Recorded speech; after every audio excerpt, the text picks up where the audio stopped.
입니다. 서주호입니다. 서주호가 아니라 오기 때문에 국민학교 때부터 아이들이 놀려요. 서주호 이렇게. 그 다음에 선생님 앉아주호 이렇게. 영어식 이름이 제가 국민학교 때부터 스탠드업입니다. 그러니까 어린 마음에 얼마나 싫었겠습니까? 우리 할아버지를 원망하면서 그 좋은 이름을 놔두고 서주호가 뭘까? 그렇게 살았는데 제가 예수를 믿고 나니까 참 복음적인 이름이다 그런 생각이 들어요. 왜냐하면 우리 살다 보면 지치고 쓰러지고 싶을 때가 있지 않겠습니까? 그럴 때마다 하나님께서는 내 이름을 부르십니다. 서주오 서주오 일어나라 일어나라. 그렇게 따지고 보니까 참 은혜로운 이름이고 성견지명이 있었다 하는 그런 생각이 좀 듭니다. 사람별로 싫어하는 것들이 있어요. 우리 벌레 싫어하시죠? 바퀴벌레. 바퀴벌레 너무 이쁘시다. 그거 아니시죠? 여름이니까는 아마 난로 장사 같은 경우는 장사가 안 돼서 여름 계절 싫어하고요. 겨울엔 또 에어컨 파시는 분은 또 싫어할 것도 같습니다. 목사들도 싫어하는 것이 있을까? 있습니다.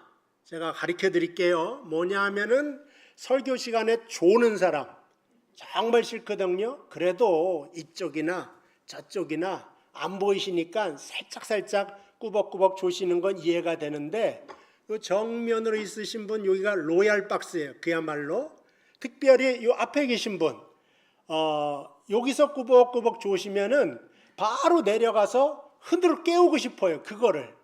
그래서 오늘 제가 우리 강남 선한목자교회에 와서 하고 싶은 말은 첫 번째 깨어있자. 따라하시기 바랍니다. 깨어있자. 우리가 뭐 세계적으로 전염병이 창궐한 시대를 보니 말세가 가까우고 기상변화가 일어나니까 밴쿠버의 여름에 더워도 28도 29도인데 이번엔 49도까지 올라갔단 말이에요. 정말 살기가 싫어지더라고요. 그런 걸 보고 캐나다의 그 높은 산들의 눈들이 다 녹아나는 것을 보고 야, 이거 보통 문제가 아니구나. 우리 깨어 있어야 되겠다. 그런 거창한 것보다도 일단 저는 작게는 말씀 시간에는 졸지 말자. 좀 유치한 것 같지만 또 한번 따라합시다. 졸면 죽는다. 유두고라는 사람이 설교 시간에 졸다가 그만 떨어져서 죽지 않습니까?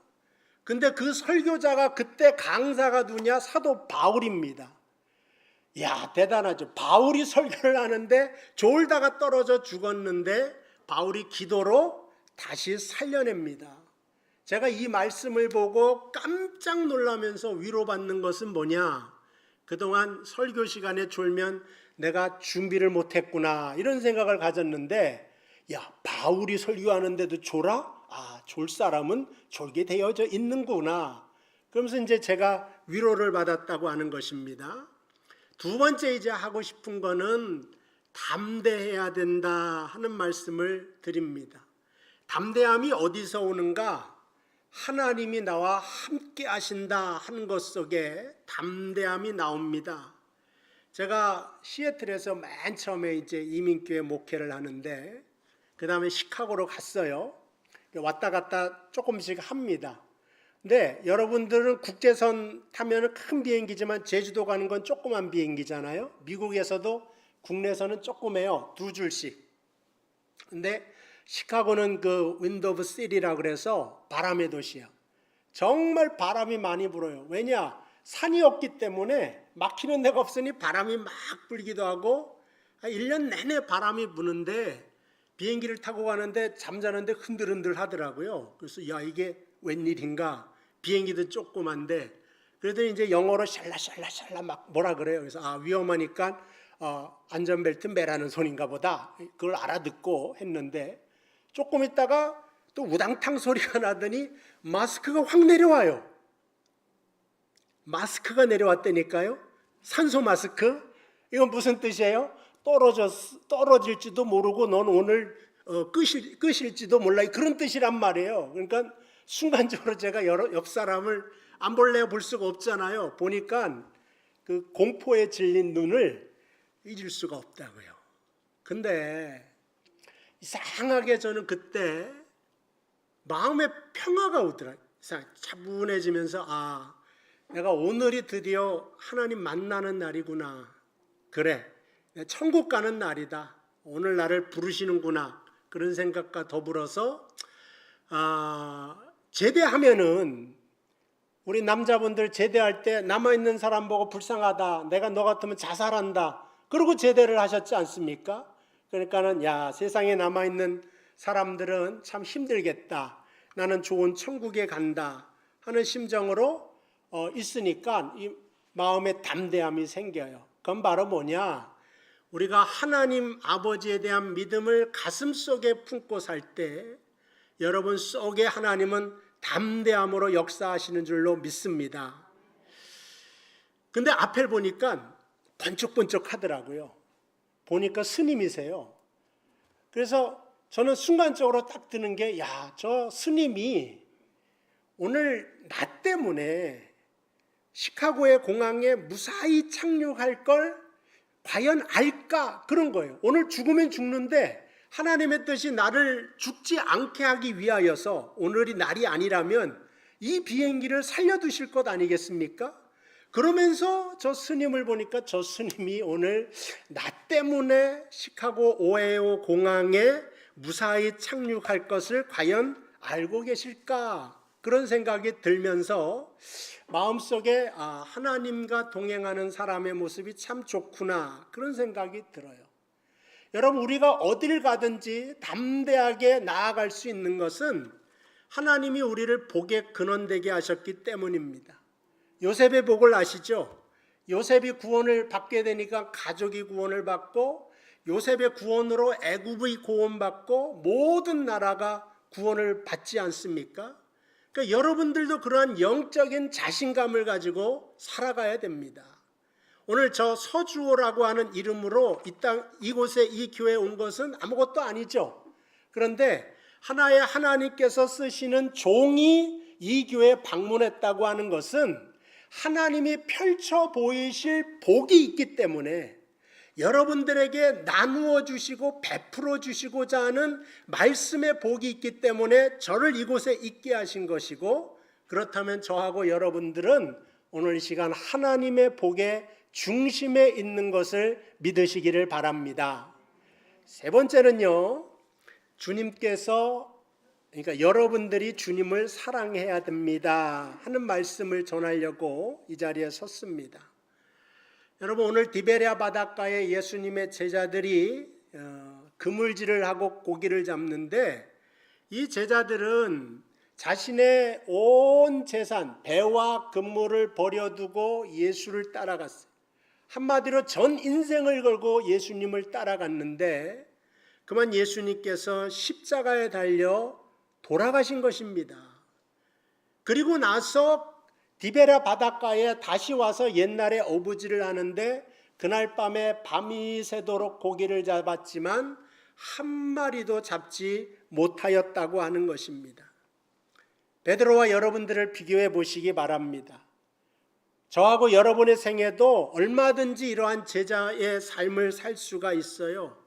밤새도록 수고하였지만 아무것도 잡은 것도 없고 내 평생을 걸고 뭔가 인생을 걸은 거죠. 그리고 그 길을 걸어갔지만 아무런 소득이 없는 그러한 인생, 그것이 바로 우리의 삶의 모습일 수 있죠. 예수님이 찾아와서 뭐라 그랬을까요? 제자들을 향하여 꼴 좋다.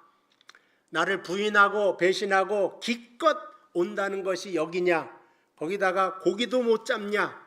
아마 그렇게 생각하실 것 같은데 오늘 21절 5절 말씀에 보니까 예수께서 이르시되 얘들아 너희에게 고기가 있느냐 이렇게 말씀하셨어요.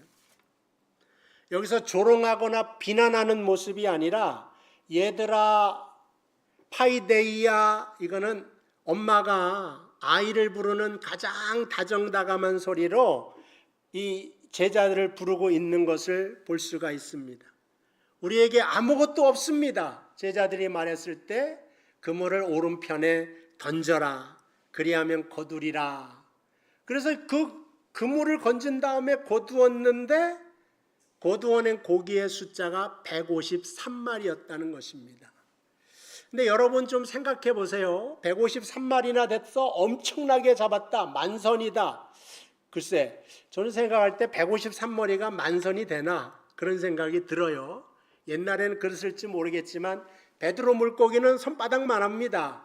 153마리 좀 많이 잡은 것 같지만 엄청나게 많이 잡은 건 아니에요. 그리고 좀 나가면 그물도 안 찢어졌어요.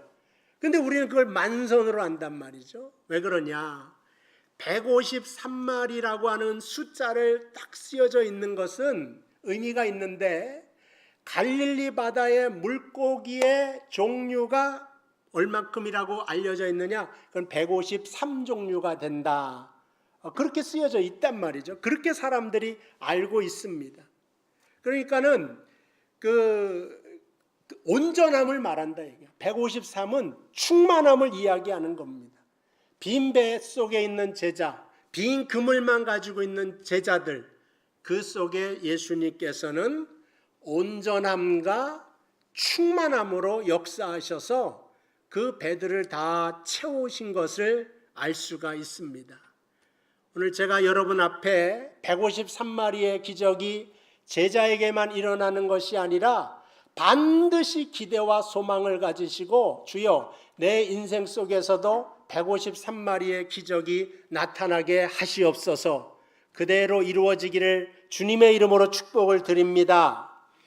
7절 말씀 보시면은요, 예수께서 사랑하는 그 제자가 베드로에게 이르되 주님이시라 하시니 시몬 베드로가 벗고 있다가 주님이라 하는 말을 듣고 겉옷을 두른 후에 바다로 뛰어내리더라. 그러면서 이제 9절에 가니까 거기에 숯불이 있고 예수님께서 조반을 차려놓으신 다음에 떡을 굽고 계셨죠. 얘들아 밥 먹자, 그런 말씀을 하세요. 원래 사람들은요, 밥을 먹으면서 마음이 열립니다. 그래서 사람에게는 식구가 중요한 겁니다. 예수님께서는 많은 죄인들과 같이 식사를 하셨습니다. 삭개오를 만났을 때도 그 집에 신방을 가셔서 식사를 같이 합니다. 바리새인들은 그것을 보고 제자들에게 어떻게 너희 선생님은 죄인들과 같이 밥을 먹을 수가 있느냐. 그러니까 유대인들은요, 한국인이랑 비슷해요. 밥을 같이 먹으면 한 가족이라고 생각합니다. 이것을 두고 바리새인들이 정죄를 합니다. 여러분 시편 23편에 보면 원수의 목전에서 주께서 내게 상을 베푸십니다. 그런 말씀이 있죠. 여기서 상이라고 하는 것은 리워드가 아니라 테이블이란 말이죠. 하나님께서 내 원수의 목전에서 테이블, 상을 차려두시고 나와 같이 식사를 같이 하시는 하나님, 그 하나님이 바로 내가 만난 하나님입니다. 그 다윗이 고백을 하는 거예요. 그러니까 다윗의 인생 동안 많은 원수들이 있었지만 그 원수 앞에서 상을 베푸시는 하나님, 오늘 예수님께서도 실패한 제자들에게 상을 펼쳐두시고 그들에게 먹을 음식을 주시고 있는 것을 보게 됩니다. 근데 그 음식이 뭐예요? 떡을 굽는다는 거죠. 그 다음에 또 뭐예요? 고기를 잡았으니까 고기를 가져오라고 하죠. 근데 중요한 것은 9절 말씀에 딱 보니까는 육지에 올라보니 숯불이 있었다, 이렇게 나와요. 숯불. 요한복음에 보면은 주님이 불 피우는 불은 다 숯불로 표현되어 있다. 다른 복음서는 불로 나와요. 아마 개정개혁에는 18장 18절이 한번 살펴보겠습니다. 18장 18절, 여기 불을 피우고 서서 쬐다라는 말이 나오죠. 베드로가 주님을 3번 부인할 때 불을 피고 쬐는데 다른 복음서는 다 불인데 여기 개정개혁에도 불이지만 원래 원문에 보면 숯불로 나와요. 옛날 성경의 새번역에도 숯불로 나오겠죠. 그러니까 예수님께서 디베랴 바닷가에 베드로를 만날 때 거기에 숯불을 펴놓고 있었는데 그 숯불은 어느 숯불이에요? 예수님을 부인하고 배신했었던 그 자리에 피워놓은 숯불과 똑같은 숯불이었다는 거죠. 주님께서 베드로의 마음속에 그 트라우마 같은 것을 해결해 주기 위하여서 똑같은 숯불을 피워 놓으시고 떡을 굽고 계십니다. 근데 이 떡은 뭐예요? 예전에 그 성만찬을 하시면서 떡을 그때도 주셨단 말이죠. 그때 베드로가 여기 있는 모든 사람들이 다 주를 버릴지언정 나는 결단코 주님을 버리지 않겠습니다 했던 그 떡을 똑같이 베드로에게 주면서 오늘 묻고 있는 것입니다. 요한의 아들 시몬아, 내가 오늘 나를 사랑하느냐? 근데 주변에서는 새벽이라 닭이 울어요. 서라운드로. 그러면 닭 울음소리가 베드로가 들으니까 이제 너무나도 확인이 된 거죠. 아, 내가 주님을 그 새벽에 그 숯불을 쬐면서 배신을 했는데 그때랑 똑같은 것이구나. 그 똑같은 무대 배경을 예수님께서 만들어 놓으시고 베드로에게 뭐라고 말씀하시느냐? 15절, 요한의 아들 시몬아, 내가 이 사람들보다도 더 나를 사랑하느냐? 비교급을 썼단 말입니다. 왜 비교급입니까? 베드로한테는 베드로가 먼저 사용했거든요. 여기에 있는 모든 사람이 다 주를 배신할지라도 나는 결단코 주님을 배신하지 않겠습니다. 주님도 똑같이 이 모든 사람보다 정말 나를 사랑하는 것이 맞느냐 이렇게 질문하고 있는 것입니다. 오늘 여러분, 주님을 사랑한다는 것은 무엇입니까? 비교하지 않는 것이 주님을 사랑하는 것입니다. 이 사람보다 내가 더 낫다 그러면 교만으로 내가 가득 찰 것입니다. 이 사람과 비교를 해서 내가 못하다 그럼 열등감으로 또 내 인생이 흐를 수밖에 없죠. 두 가지 다 문제가 되는 것입니다. 예수를 믿으면서 여러분 달라지는 게 뭔지 아십니까? 가치관이 바뀌어야 돼요. 생의 의미를 되찾아야 돼요. 그건 왜 그러냐? 우리가 세상에서는 업적이 중요합니다. 네가 뭘 해냈느냐? 근데 교회 나와보니까 하나님은 내 존재 자체가 축복받은 사람이요. 내 존재 자체를 하나님은 사랑하시고 있는 그대로의 모습을 받는 것이지 내가 부자기 때문에 고르고 내가 똑똑하기 때문에 고르고 내가 잘생겼기 때문에 골랐다. 그러한 것이 아니라고 하는 것입니다. 저도 이제 믿기 전에는 좀 열등감이 있죠. 누구든지. 제가 이제 연천 사람이거든요. 그러니까 연천이다 그러면 촌에서 나오셨구나 이런 생각이 탁 들지 않습니까? 고등학교도 전국고등학교면 뭐 있을 것 같은데 전곡이라고 계곡곡작을 썼거든요. 그러니까 야 정말 깡시골에서 오셨구나. 우리 병기수 목사님 같은 충고 출신이잖아요. 그럼 강원도에서 그래도 어느 정도 레벨가 있지 않습니까? 뭐 여러분들은 뭐 서울 한바닥에 사시니까 거기도 촌동네인가 싶은 생각이 들겠지만 하여간 그런 생각이 들고 그 다음에 우리 부모님을 보더라도 한 장로님 정도 될 것 같으면 좋을 것 같은데 집사님도 아니고 성도도 아니고 맨 처음에 이제 거의 저를 핍박을 하시고 반대를 하시고 그래가지고 대학교 1학년 때는 네가 아버지를 몰라보고 하나님을 아버지라 그러니 내 집에서 나가라 그러시더라고요. 아버지가 나갔어요. 제가 미국에 가고 싶어서 간 게 아니에요. 다른 동기들은 뭐 공부를 한다 청운의 꿈을 꾸고 가지만 저는 피하다가 미국까지 건너가게 된 것입니다. 나중에는 이제 아버지께서 암에 걸리셔서 여러 가지 우여곡절 끝에 저한테 전화를 거셔서 야 내가 세례를 받으면 내 병이 낫냐 그 말씀을 하시더라고요.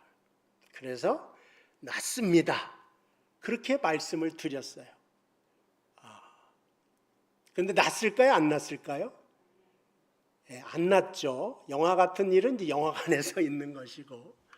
근데 저는 그 세례 주시는 순간 온 가족이 우는데 그거 다 알잖아요. 제가 교회 다닌다고 성경을 땅에 팍 발로 그냥 팍 밟으시고 미국에서 뭐 선물 같은 거 보내도 그냥 불에다 태워버리시고 그랬던 분이 세례를 받고 하나님의 사람으로 살겠다 결단했을 땐 얼마나 큰 은혜겠습니까?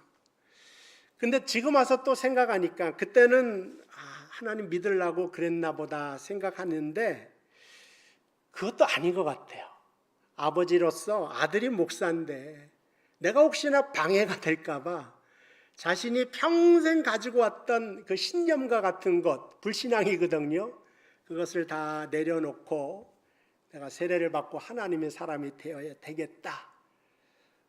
그 마음이 이제 막 느껴지니까 아버지의 사랑인 부모님의 사랑은 끝이 없고 한이 없다 하는 그런 생각이 들어요. 근데 성경에 뭐라고 하십니까? 너를 낳은 어미가 너를 버릴지라도 나는 너를 버리지 않겠다. 그 절절한 사랑으로 여러분을 향하여 머리를 드시고 눈길을 두시는 하나님이 오늘 여러분과 함께 하시는 것입니다. 하나님은 질투하는 하나님이라 그랬어요. 이게 무슨 뜻이에요? 너만 바라보겠다 그런 뜻이에요. 질투라고 하는 건 90%가 아니에요. 100% 나는 너만 보인다 그런 뜻이에요. 아니 내가 무엇이 갈래?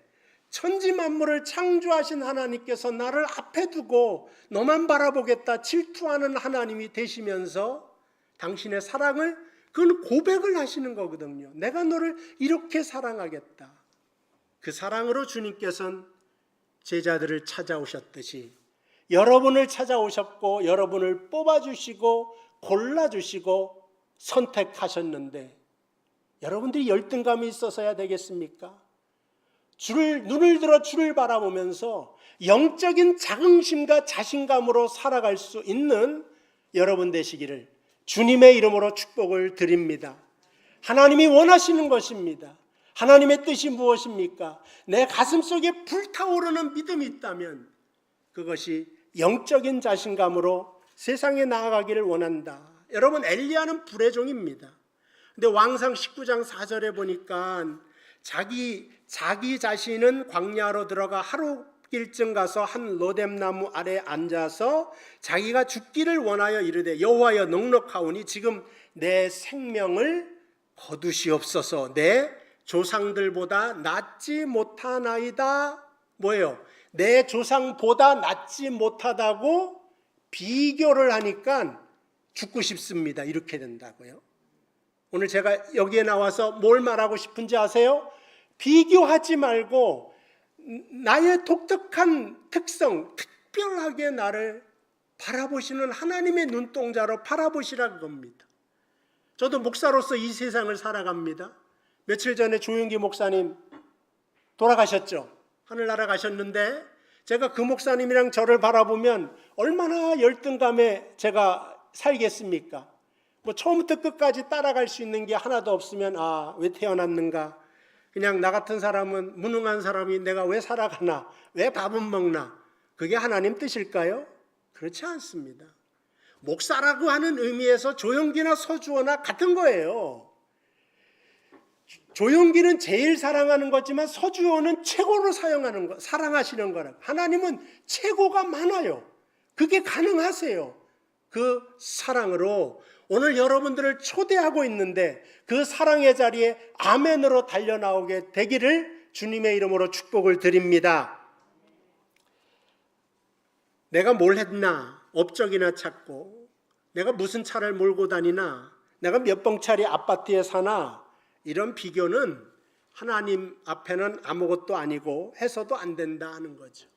어떤 자매가 열등감과 우울감 속에 살다가 교회 나가게 돼 예수를 탁 만나게 됐단 말이에요. 평생 웃지 못하고 가슴 피면서 살지 못했는데 교회 나오고 그게 가능해졌다는 거예요. 간증하는데 소리를 들으니까 왜 그러냐? 어렸을 때 이웃집 아주머니가 놀러 오셨는데 어머니가 그 아주머니한테 뭐라 그랬냐면 제가 우리 집 막내인데 내가 지우지 못해서 낳았다. 산부인과 갈 돈이 없어서 낳았다. 그걸 들은 거예요. 그러니까는 그게 너무 상처가 돼서 나는 지우지 못해서 태어난 애구나. 왜 태어났을까? 원래 없어야 되는데 그러고 살았단 말이죠.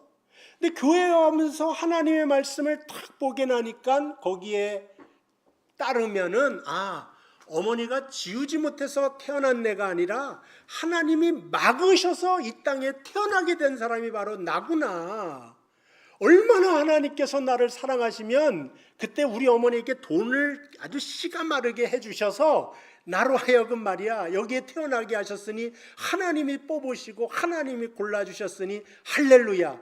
하나님 아버지가 나를 만드시고 나를 태어나게 하셨다. 여러분 그 믿음을 갖게 되니까 삶이 바뀌지 않습니까? 병기수 목사님이나 제가 주일마다 말씀 전하면서 원하는 것도 그거예요. 하나님 한마디 말씀으로 우리 성도의 마음에 가슴에 불을 놓아서 땅 쳐다보면서 살아가는 인생 이제 하늘을 바라보면서 살 수 있는 영적인 자긍심으로 충만하게 나에게 그 말씀을 주십시오. 그거요. 맨 처음에 졸지 말자고 했는데 그 마음으로 왔는데 막 주무시고 있고 저기 고개 떨구고 있으면 막 어떻게 될 줄 모릅니다. 하여간 그래서 오늘 여러분들 비교 속에서 벗어나고 해방이 되면 예수 그리스도의 십자가가 바로 보인다. 두 번째는요, 하나님이 붙들고 있다. 18절에 보시면은 남이 내게 띠띠우면서 너는 이제부터 살게 될 거다. 이게 뭐예요? 남이 내게 띠띠운다는 것은 누군가 나를 딱 붙잡아서 하나님이 베드로 너를 딱 붙잡아서 이제부터 살 거다. 네 맘대로 사는 것이 아니라 이제 하나님께 붙잡힌 바 되어 살 것이다. 그 말을 하고 있습니다. 제가 오늘 마술을 좀 보여드릴 건데 볼펜이 있습니다. 여러분 같으면 여기 딱 세우면은 이게 어떻게 될까요? 어떻게 돼요? 쓰러지죠 이렇게. 저는 여기다 딱 세워도 딱 세워놓을 수가 있어. 자, 사기치나 아닌가 한번 보시기 바랍니다. 자, 하나, 둘, 셋, 탁. 자, 보세요. 이게 웃으셨지만 너무나도 큰 의미가 있다고 생각해요. 나홀로 서고자 하면은 어떤 데든지 다 넘어지고 쓰러지고 자빠지고, 근데 하나님께 딱 붙잡혀져 있으니까 어디든지 쓸 수가 있어요. 여기에도 쓸 수가 있는 거예요. 하나님께서 저 높은 곳에 세워주실 수도 있고, 때로는 이 낮은 곳, 하나님 밑바닥, 여기가 밑바닥이죠. 그런데 내려가면 더 큰 일이 벌어져 더 밑바닥이 나와요. 어디까지 내려가야 되나? 내 인생이 왜 그런가? 그럴 때도 한 가지 필요한 것이 하나님이 나를 붙잡고 계시는데, 하나님이 나를 붙잡고 계시면 나는 또 일어나게 된다. 그곳에서 하나님을 만날 수 있다. 여러분 그 믿음으로 일어나는 여러분 되시기를 바랍니다. 내가 나를 사랑하느냐 그랬어요. 이건 무슨 뜻이냐? 내가 너를 이제 붙잡겠다 그런 뜻이에요. 먼저 사랑을 확인을 하잖아요.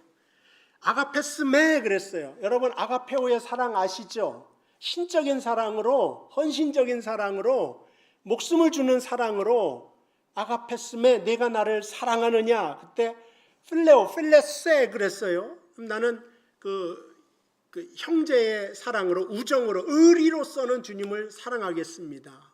그러니까 베드로가 이 사람들은 다 주님을 배신한다고 해도 나는 주님을 배신하지 않겠습니다 했을 그 당시에 베드로는 진심으로 그 얘기를 했지 거짓말은 아니에요. 문제는 뭐냐? 그때 주님을 인정을 하고 십자가를 져야 될 그때는 십자가를 질 실력이 없었기 때문에 주님을 부인한 것이지, 그 당시엔 정말 베드로는 진심으로 주를 위하여 죽겠다고 말을 한 것입니다. 근데 베드로가 아가페스메 그랬을 때 말을 할 수가 없죠. 그 사랑은 아니에요. 그냥 의리 정도는 지킬 수가 있어요. 필로세 이렇게 말을 한단 말이죠. 또 주님께서 아니다, 아가페스메 두 번째로 묻죠. 그럴 때도 필레오의 사랑으로 말을 하고, 그 다음에 뭐예요? 주님께서도 똑같이 필레오의 사랑으로 묻습니다. 그러니까 그 이스라엘 사람들은 사랑의 종류가 네 가지가 되잖아요. 그러니까는 에로스는 육체적인 거고 스트로게는 그 부모 자식 간의 사랑이고, 사랑의 종류가 많은데, 그렇지, 아가페오의 사랑을 네가 감당하지 못한다면 베드로야 괜찮다. 필로의 사랑으로라도 나를 사랑하는 그 마음이 있으면 뭐예요? 내 양을 치라, 내 어린 양을 먹이라, 내 양을 먹이라고 하는 명령을 하시면서 베드로의 인생을 회복시키는 것을 볼 수가 있습니다. 그래서 두 번째, 주님을 사랑하는 사람은 주님께 붙잡힌 바 되어 살아간다. 오늘 세 번째는요, 주님을 사랑하는 사람은 이제부터 양을 먹입니다. 내 양을 먹이라. 이게 뭐예요? 내 양을 돌보라, 그런 뜻이에요. 여기서 돌보라 그런 것은 어머니의 손길과 어머니의 마음으로 돌본다, 그게 그 의미 속에 포함되어 있는, 이렇게 케어라고 말할 때 그게 다 이렇게 품어져 같이 나와 있는 단어인 것을 보게 됩니다. 어머니의 사랑으로 품는다, 돌본다, 무슨 뜻일까요? 우리는 살면서 누구나 실패는 때로는 만나게 됩니다. 넘어지기도 합니다. 사람에게 정말 배신을 당할 때도 있습니다. 가까운 친구에게 외면을 받기도 합니다. 돈 때문에 조롱과 멸시를 받기도 합니다. 그때 마음에 상처를 받기 시작합니다. 참 하여간 교양 없는 말이 갑자기 나오려고 그래서 멈췄습니다. 그런데 왜 성경에서는 예수님을 샤론에 수선하여 골짜기에 백합화라고 말씀하신지를 아십니까? 아가서에 보면 샤론에 수선하여 골짜기에 백합화로다, 이렇게 말을 했어요. 이스라엘 땅을 보면요, 거기가 비옥한 초생딸 지역의 중심이란 말이에요. 젖과 꿀이 흐르는 땅이에요, 원래. 근데 해안도로 쪽으로 가보면 다 평야야. 그걸 바로 샤론의 평야다, 이렇게 말하고, 그 위에는 이제 구릉 지역과 산악 지역이 있는 거죠. 그래서 예루살렘도 있고 밑으로는 뭐 베델도 있고 뭐 헤브론도 있고 다 산악지대입니다. 근데 그 샤론의 평야에 봄이 되면 꽃이 막 핀단 말이죠. 봄꽃이. 그 꿀벌들이 막 날라와서 이스라엘의 특산품 중에 하나가 꿀로 유명한 거예요. 그래서 근데 이 꿀을 따는 샤론 평야의 들꽃을 지나치면 이제 구릉이라 그랬죠. 산이 나타나면서 뭐가 나타나요? 골짜기가 나타난다. 그 골짜기에는 뭐가 피느냐? 가시나무가 막 피어오릅니다. 근데 그 가시나무에 백합씨가 하나 떨어져요. 그럼 백합이 때가 되면 꽃을 피울 것 아닙니까? 그러면서 이제 해안에서 바람이 불면은 백합이 흔들흔들하면서 가시에 찢겨요. 꽃잎이 찢어지면서 무슨 현상이 일어납니까? 백합의 향기가 2배가 되고 3배가 되어서 온 골짜기에 백합의 향기를 드러내게 되는 것을 보게 됩니다. 여러분도 세상에 살면서 상처를 받죠. 대부분의 사람들이 독사와 같이 독을 뿜습니다. 그럴 때마다 나도 너를 해야겠다. 근데 주님의 사랑을 받은, 내가 주님을 사랑하겠습니다, 주님의 사랑으로 성도를 사랑하고 교회를 보살피고 주님께 헌신하겠습니다, 그 소명자와 사명자는 어떠한 인생을 삽니까? 교회에서 상처받아도요, 내가 배신의 아픔을 당하고요, 내 몸이 찢겨나도 내 속에서 백합의 향기를 발할 수 있는 여러분 되시기를 주님의 이름으로 축복을 드립니다. 그 사람이 주님의 사람입니다. 주님께서는 그 사람을 오늘 찾고 계십니다. 오늘 여러분 마음의 문을 열고 하나님 앞에, 하나님, 내가 상처를 많이 받았지만 그게 독이 되지 않고 예수의 향기가 되어서 우리 교회에 주님의 향기를 발하기를 원합니다. 내가 우리 집안에 가서 추석달 만날 것 아니겠습니까? 다 사이가 좋습니까? 남보다 못한 가정도 많습니다. 근데 여러분 이상하죠? 형제끼리는요, 내가 먼저 다가가서 미안해, 그러면 또 빨리 해결이 돼요. 남보다 못한 관계가 너무나도 빨리 회복이 됩니다. 그게 바로 집안 식구, 형제끼리에 있을 수 있는 일이라고 하는 것입니다. 여러분들은 하나님의 딸로, 하나님의 아들로 세상에 나아가 주님의 향기가 되시기를 주님의 이름으로 축복을 드립니다. 우리 다 같이 기도하겠습니다. 하나님 아버지, 은혜와 사랑을 감사합니다. 세상의 사람들은 비교를 하면서 세상을 원망하고 살지만 우리 믿음의 사람들은 비교를 넘어서 나를 특별하게 사랑하시는 그 하나님의 사랑 안에 살게 하여 주시옵소서. 오늘 성령의 조명 아래 정말 하나님의 케어와 보호 속에 살고 있는 우리가 세상에 나아가서도 내가 상처를 받았을지라도 내 속에 있는 예수의 향기를 바라면서 살 수 있도록 인도하여 주시옵소서. 예수님의 이름으로 기도하옵나이다. 아멘.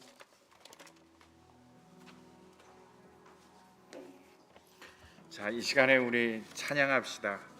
하나님이, 우리 하나님의 아들 예수님이 이 땅에 오셔서 모든 사람, 세상의 많은 사람, 모든 사람들 다 구원케 하기 위해 오셨지만 특별한 방법으로 나를 구원하고 계세요. 베드로에게만 이렇게 특별히 다가서는 게 아니라 특별한 방법으로 오셔서 우리를 붙잡습니다. 우리 찬양 부르시면서 하나님 앞에 기도합시다. 우리 함께 요한의 아들 시모나 찬양합시다.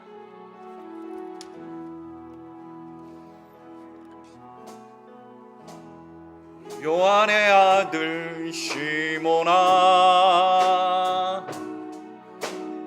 내가 사람들보다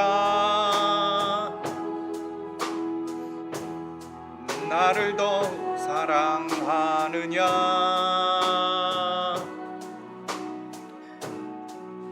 하고 전에 요한의 아들 시모나,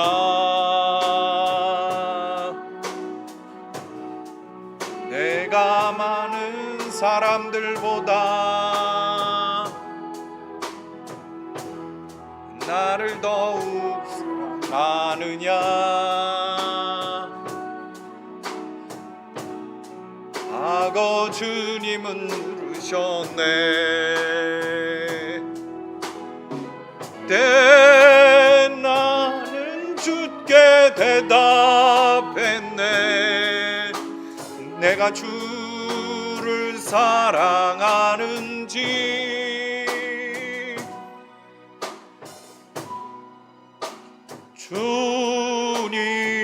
주님께서 아십니다.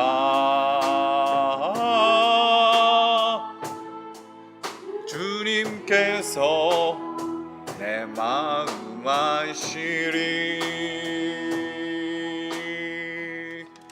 자, 이 시간에 오셔서 우리에게 동일하게 물으세요. 오늘 추석 명절 기간 복잡한 마음 가지고 오신 분들 많을 거예요.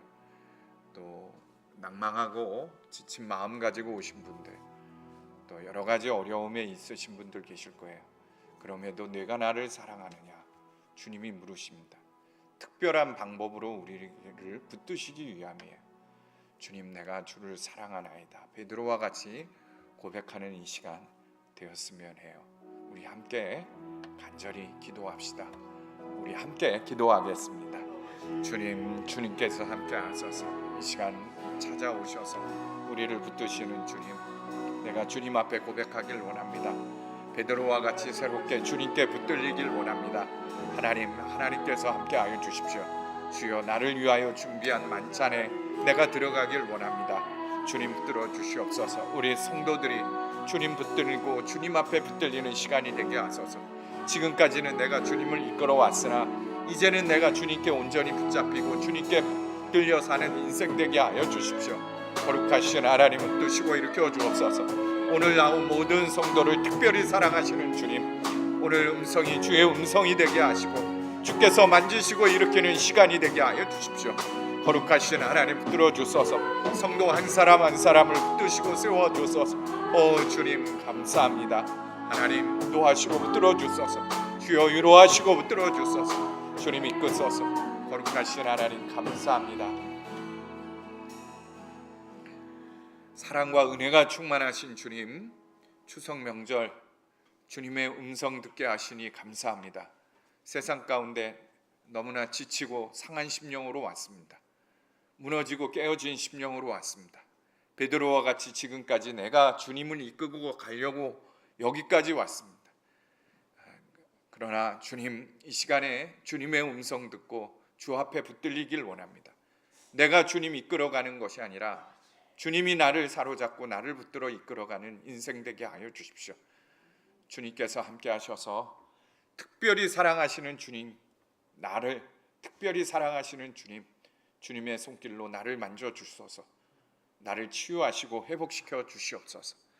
오늘 예배하며 주님 앞에 예물 드립니다. 모든 것이 다 주님 것이지만 우리의 인생조차도 다 주님 시간 속에 있지만 구별하여 우리가 11조를 드리고 오늘 예배를 드렸사오니 주여 받으시옵소서. 또 감사 헌금을 드린 성도 하나님 받으셔서 그 인생 가운데 날마다 감사, 매 순간이 감사로 변화되는 놀라운 은혜도 주시옵소서. 또 교회 건축 헌금과 선교 헌금, 주일 헌금 드린 성도들의 손길도 기억하여 주시고 정말 어려운 때이지만 도리어 물질에 시험 드는 일 없이 물질에 축복받는 성도 되겨 물질의 축복 통로 되어 하나님 나라를 위하여 또 우리 어려운 이웃들을 위하여 베푸는 성도들 되게 하여 주십시오. 우리 추석 연휴 기간 동안 영적으로 무너지지 않도록 붙들어 주시고 도리어 깨어 기도하는 시간이 되게 하시고 만나는 사람마다 하나님의 사랑을 전하고 하나님의 은혜를 함께 누리는 시간 되게 하여 주옵소서. 몸이 아픈 가운데 나와 정말 어려운 가운데 예배드리는 성도 이 시간 치유하시고 회복시켜 주십시오. 예수님의 십자가 피 묻은 손으로 안수하여 주옵소서. 우리의 모든 질병이 다 깨끗이 나음을 얻게 하옵소서. 또 오늘 말씀을 전하신 서주호 목사님, 하나님의 예정하신 대로 이 마지막 때 하나님 말씀에 붙들리고 또 수많은 성도들에게 위로와 축복의 말씀을 전하는 목사님 되게 하여 주옵소서. 이제는 우리를 죄에서 구원하신 예수 그리스도의 십자가의 은혜와 하나님의 외아들을 주시기까지 사랑하신 그 크신 사랑과 보혜사 성령님 내주하시고 교통하시며 충만케 하심이 오늘 주님의 음성을 듣고 내가 주님을 사랑합니다 고백한 모든 성도들 가운데 영원히 함께 하시기를 간절히 축원하옵나이다.